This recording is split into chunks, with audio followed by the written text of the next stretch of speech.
Madam President, Slovenia voted in favor of the draft resolution, focusing on the demand for an immediate, unconditional and permanent ceasefire. We thank Guyana for the able steering of E10 efforts as the coordinator and the other E10 members for the excellent cooperation in presenting this resolution. Since the start of the war in Gaza more than a year ago, Slovenia has been continuously calling for a strong, united voice from the Council on this issue. We have been supportive of every effort to find that unified response.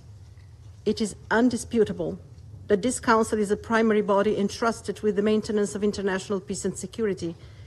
It is the responsibility of every member state to contribute. As an elected member, our sense of responsibility has been growing. The war has brought pain and destruction, confrontations and shockwaves, limitation and attacks on the UN, and violations of international law.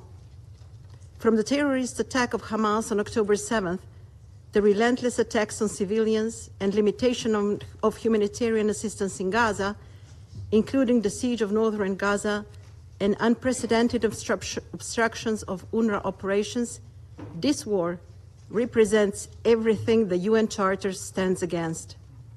We regret the veto has been cast. Even more, since this war was its humanitarian impact and spillover effect amounts to a serious threat to international peace and security. We deeply appreciate the work done by Egypt, Qatar and the United States aimed at reaching a ceasefire deal on the ground. As we clearly stated during the adoption of the Resolution 2735, we believe that calls by the international community, efforts by mediators, and those of a bilateral nature are intertwined and should be mutually reinforcing.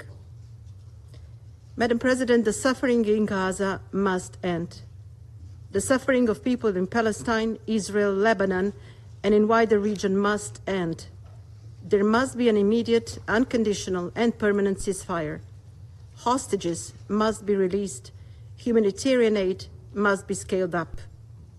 We have heard countless briefings making it crystal clear. We must act now. It is this Council's responsibility to react to threats to international peace and security. There is an entire generation of children in Gaza that we are failing. They lost their families, their communities, schools, friends, their childhood. This is a war that the Council can and must stop with a united and unequivocal demand for a ceasefire. This is the first step towards achieving a comprehensive solution to the conflict, a first step to give those children a future. Slovenia will support further steps to peace, including an international peace conference and a commitment to global alliance for the implementation of the two-state solution, so that the future generations in Israel and Palestine can live side by side in peace, security, and prosperity. Thank you.